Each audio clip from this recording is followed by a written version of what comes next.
नमस्कार, आदाब। मैं हूं अबुल नस्र इकबाल। दारा सिंह उर्फ रविंद्र कुमार पाल, ये वो नाम है जिसने एक ऐसी घटना को अंजाम दिया जिसे आतंक का सबसे घिनौना रूप कहा जाए, सबसे खौफनाक रूप कहा जाए तो गलत नहीं होगा। 1999 में ईसाई मिशनरी ग्राहम स्टेंस और उनके दो मासूम बच्चों फिलिप और टिमोथी, जिनकी उम्र उस समय 10 साल और 7 साल थी, इस हत्यारे ने उन्हें उस समय मार डाला जब ये तीनों अपनी स्टेशन वैगन में सो रहे थे। इस घटना को मैं वीडियो के आखिर में आपको बताऊंगा कि आखिर इस हत्याकांड को कैसे इसने अंजाम दिया था, लेकिन अभी मैं आपको यह बताता हूं कि 24 साल पुरानी इस घटना का जिक्र आज मैं क्यों कर रहा हूं। दरअसल इस हत्यारे दारा सिंह ने सुप्रीम कोर्ट में अपनी रिहाई के लिए एक याचिका दाखिल की है, जिसमें उसने अपना अपराध स्वीकार करते हुए रिहाई की मांग की है। उसने अपनी याचिका में इस अपराध पर पछतावा जाहिर किया है। अपनी याचिका में इसने कहा है कि उसकी उम्र 60 के पार हो चुकी है, वो पिछले 24 साल से जेल के अंदर है, इसलिए यह मामला उसको छूट देने के लिए उपयुक्त है। दारा सिंह ने अपनी याचिका में कहा है कि उसे अपने अपराधों का पश्चाताप है, क्योंकि वो मुगलों और अंग्रेजों द्वारा भारत पर किए गए बर्बर कृत्यों से व्यथित था।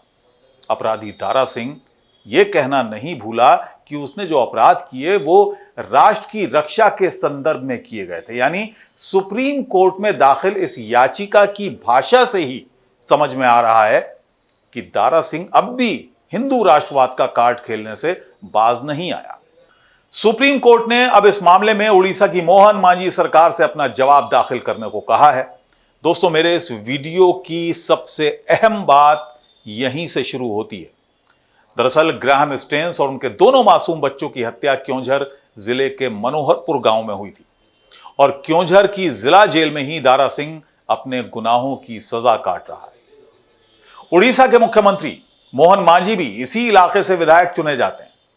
साल 2022 में एक न्यूज चैनल के स्वयंभू संपादक ने जेल के बाहर दारा सिंह से मिलने की मांग को लेकर एक धरना दिया।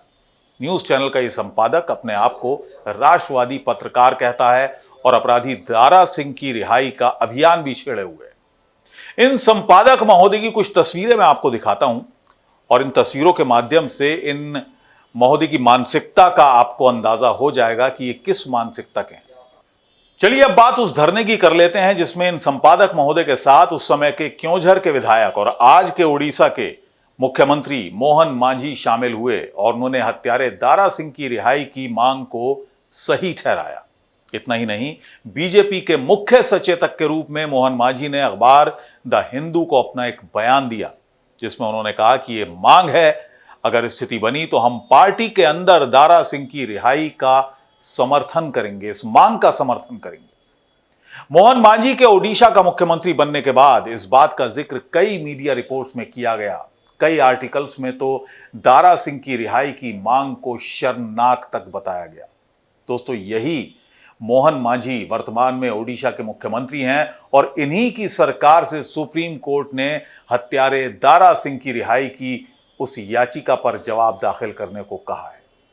अब इस बात का अंदाजा लगाना बहुत मुश्किल नहीं है, ज्यादा मुश्किल नहीं है कि अपराधी दारा सिंह की रिहाई के समर्थक मोहन मांझी की अगुवाई वाली ओडिशा सरकार का जवाब क्या होगा। दोस्तों, जिस शख्स की रिहाई का समर्थन कुछ लोग बेशर्मी के साथ कर रहे हैं, अब थोड़ा उसका आपराधिक रिकॉर्ड भी मैं यहां आपको बता दूं। सितंबर 1999 में कैथोलिक पादरी अरुल दास को मयूरभंज जिले के जामबनी गांव में दारा सिंह के नेतृत्व वाले गिरोह ने तीर से मारकर उनकी हत्या कर दी थी। दास उस इलाके से, उस इमारत से भाग रहे थे जिसमें आग लगी थी। सितंबर 2007 में दारा सिंह को दोषी ठहराया गया और इसके सहयोगियों चेना हाव, राजकिशोर मोहंता और जदुनाथ मोहंता के साथ उसे आजीवन कारावास की सजा सुनाई गई। इसके बाद 26 नवंबर 1999 को 20 से ज्यादा लोगों ने हथियारों से लैस होकर पडिया बेड़ा गांव में एक मुस्लिम कपड़ा व्यापारी शेख रहमान पर हमला किया, उनकी पिटाई की और उनके हाथ काट दिए। फिर उनके शव को आग लगा दी और जला दिया गया ताकि उनके परिवार के सदस्य उसे उठा ना सके।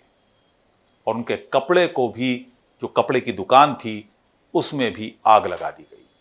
और इससे पहले ग्राहम स्टेन्स का मामला सभी जानते हैं। ग्राहम स्टेन्स और उनके 2 बच्चों को जिस बेरहमी से इस हत्यारे ने, इस दरिंदे ने मारा, इसके साथियों ने मारा, वो सारी रिपोर्ट्स हैं जिसने पूरे देश को झकझोर कर रख दिया था।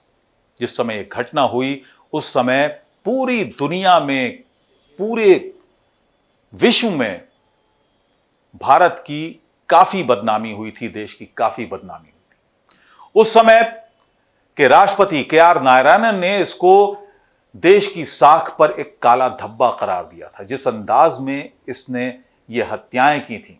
कुछ रिपोर्ट्स तो ये भी कहती हैं कि जिस समय ये स्टेशन वैगन जल रही थी, यानी जब इसमें आग लगाई गई, जिसमें ये तीनों लोग मौजूद थे, ग्राहम स्टेन्स और उनके दोनों मासूम बच्चे मौजूद थे, जब इस पे पेट्रोल छिड़ककर आग लगाई गई तो दोनों ही बच्चे स्टेशन वैगन से बाहर निकलना चाहते थे, आग से बचना चाहते थे, लेकिन दारा सिंह और इसके साथियों ने उन बच्चों को लाठियों से मारा और दोबारा से स्टेशन वैगन में ठूंस दिया और तब तक वहां पर रहे जब तक कि तीनों अंदर जलकर भस्म नहीं हो गए। तो ये कहानी है, ये आपराधिक रिकॉर्ड है इस दरिंदे का।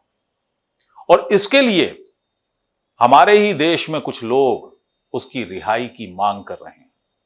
अपनी इस याचिका में इस दरिंदे ने आखिर में बड़ी एक फिलॉसफिकल एक टिप्पणी की है। उसने सुप्रीम कोर्ट में जो याचिका दायर की है उसमें लिखा है कि हर संत का एक पास्ट होता है और हर अपराधी का एक फ्यूचर होता है। अगर उसकी इसी बात पर अमल किया जाए तो ना जाने कितने लोग देश की जेल में हैं, आतंकवाद के नाम पर देश की जेल में है, जो 20-20 साल से रह रहे हैं। तो क्या उनको भी छोड़ दिया जाए? दोस्तों, इस घटना के बारे में, इस रिहाई की मांग के बारे में अगर आप कुछ कहना चाहते हैं तो कमेंट बॉक्स में जाकर अपनी प्रतिक्रिया मुझे जरूर भेजिए। इस वीडियो में फिलहाल इतना ही।